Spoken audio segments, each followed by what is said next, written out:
அனைவருக்கும் வணக்கம். ரொம்ப நாளைக்கு அப்புறம் என்னோடய சேனலில் இந்த வீடியோ பதிவிடுறேன். நிறைய அரசியல் தலைப்புகள்லாம் பேசியிருந்தேன். இப்போது வியாபாரங்கள், marketing, sales and business strategies இதை பற்றி தொடர்ந்து டெய்லி ஒரு வீடியோ பதிவிடலாம் அப்படின்னு என்னுடைய திட்டம். சேனல் சப்ஸ்கிரைப் பண்ணாதவங்க சப்ஸ்கிரைப் பண்ணி ஆதரவு கொடுங்க. என்னுடைய கருத்துக்கள் உங்களுக்கு பிடித்திருந்தால் அதிகம் ஷேர் பண்ணுங்கள்.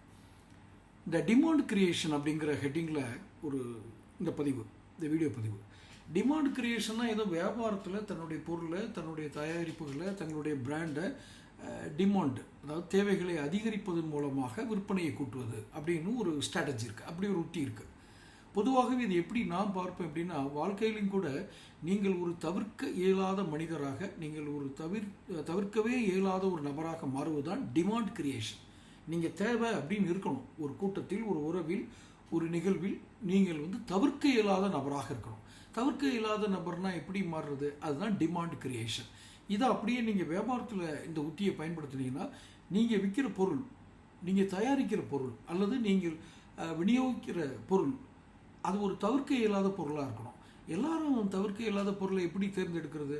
அது உணவுப் பொருட்கள் தவிர்க்க இயலாத பொருள். அதுபோல் நீங்கள் விற்கிற பொருள் தவிர்க்க இயலாமல் ஆயிடணும். அதில் என்ன அப்படின்னா, அது என்ன செய்யணும்? தரமானதாக இருக்கணும், உங்களுடைய வியாபாரம் நேர்மையானதாக இருக்கணும், அவங்க வாடிக்கையாளர் கொடுக்குற விலை அதுக்கு சரியாக இருந்திருக்கணும். இதுதான் நீண்ட காலத்துக்கு இந்த வியாபாரத்தை, இந்த உத்தியை வாழ வைக்கும், இந்த உத்திகளை வெற்றி பெற வைக்கும். அப்படி அல்லாமல் இந்த டிமாண்ட் கிரியேஷன் உண்டு பண்ணலாமா அப்படின்னா பண்ணலாம். இந்த ஆர்டிஃபிஷியல் டிமாண்ட் கிரியேஷன் அப்படின்னு சொல்லுவாங்க. செயற்கையாக ஒரு தட்டுப்பாடு, செயற்கையாக ஒரு தேவையை உண்டு செய்தல். உதாரணத்துக்கு, நான் என்னுடைய புத்தக வாசிப்பு ஆரம்பித்த காலங்கள் 80களோட மத்தின்னு வச்சுக்கோங்களேன், 80களுடைய தொடக்கங்கள். அப்போ குமுதம் அப்படின்னு ஒரு வாரத்தில் இப்போ வந்துக்கிட்டு இருக்கு. இப்போ இருக்க குமுதத்தை நான் படிக்கிறது இல்லை. முன்னாடி அந்த குமுதம் இதழ் தரமான ஒரு தயாரிப்பாக இருக்கும். அப்போ அந்த குமுதம் சனிக்கிழமை அன்னைக்கு வெளியாகுதுன்னு வச்சுக்கோங்க. அது அடிக்கடி அந்த சர்க்குலேஷன் மாறிக்கிட்டே இருக்கும். புதன்கிழமை வெளியாச்சு, அப்புறம் வேளாண், இப்போ என்ன கிழமையில் அது வாரத்துக்கு ஒரு முறை வருதுன்னு எனக்கு தெரியாது. ஆனால் இந்த குமுதம் இதழ் சனிக்கிழமை அன்னைக்கு வெளியே வரும், ஒவ்வொரு வாரமும் சனிக்கிழமை. அப்போ அந்த சனிக்கிழமை அன்னைக்கு அதை வாங்க போனோம் அப்படின்னா, ஒரு மதிய நேரம்னு வச்சுக்கோங்களேன், சாயங்காலம் போய் குமுதம் இருக்கான்னு கடையில் கேட்டோம்னா இல்லைன்ட்டுருவாங்க. என்ன இன்னைக்கு தானே அது பப்ளிஷ் ஆச்சு, வாரம் ஒரு முறை வர்றதில்லை, இப்போ ஏன் கிடைக்காம போகுது அப்படின்னு நமக்குள்ள ஒரு எண்ணம் வரும். அடுத்த வாரம் என்ன பண்ணுவோம்னா, சாயங்காலத்துக்கு பதிலாக காலையிலே போய் வாங்கிடுவோம். சார் குமுதம் கொடுங்க அப்படின்னு.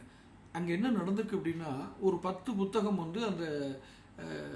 அந்த குமுதம் விற்கிற கடையில் கொடுத்துருக்காங்க, அந்த நியூஸ் மார்ட் ஏஜென்சியில் கொடுத்துருக்காங்கன்னு வச்சுக்கோங்களேன். அந்த கடையில் அவர் என்ன பண்ணிடுவார், காலையிலேருந்து சாயங்காலம் வர 2 புக்கு தான் விற்றுருக்குன்னா கூட, அந்த குமுதம் டிஸ்ட்ரிபியூட்டர் இருக்கார்ல, ஒவ்வொரு கடையிலையும் கொடுக்குறவர், அவர் மீதி இருக்க புத்தகங்களை வாங்கிட்டு போயிடுறது. அது நஷ்டம் தான். 2 புக்கு தான் விற்றுருக்கு, மீதி 8 விற்காமல் இருக்குது.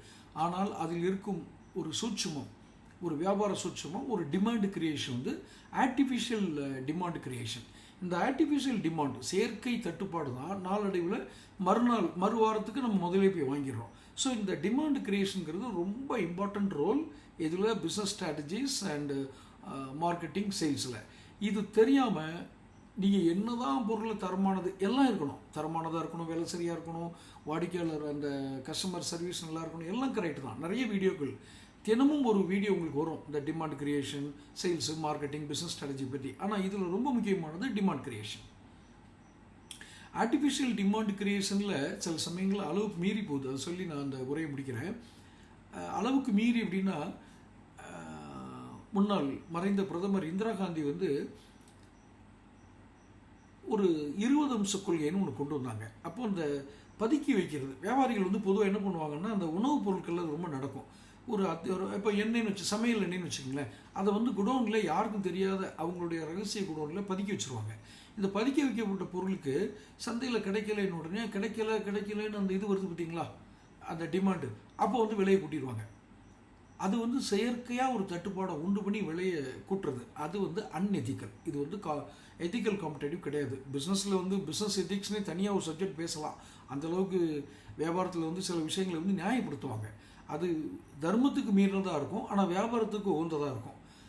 அதை நிறைய காரணங்கள் சொல்லி அவங்கவுங்க செயல்களை நியாயப்படுத்திக்குவாங்கன்னு வச்சுக்கோங்களேன். நான் அந்த இதுக்குள்ளே போகல. Demand creation is must, but it should be in the ethical line. அந்த கோட்டுக்குள்ளே நிற்கணும், அந்த எல்லை கோட்டுக்குள்ளே, அந்த தர்மத்தினுடைய எல்லையே தாண்டக்கூடாது. அப்படி இருந்தால் தான் அதுக்கு பேர் உண்மையான டிமாண்ட் கிரியேஷன். ஸோ இந்த டிமாண்ட் கிரியேஷனை பற்றியும் மற்ற பிஸ்னஸ் ஸ்ட்ராட்டஜி பற்றியும் தொடர்ந்து பேசுவோம். மீண்டும் சொல்கிறேன், நீங்கள் சேனல் சப்ஸ்கிரைப் பண்ணியிருந்தால் மட்டும்தான் தொடர்ச்சியான வீடியோக்களை பார்க்கும்போது தான் நான் சொல்ல வந்த முழுமையான இது உங்களுக்கு வந்து சேரும். சப்ஸ்கிரைப் பண்ணுங்கள், பிடிச்சிருந்தா ஷேர் பண்ணுங்கள். நன்றி.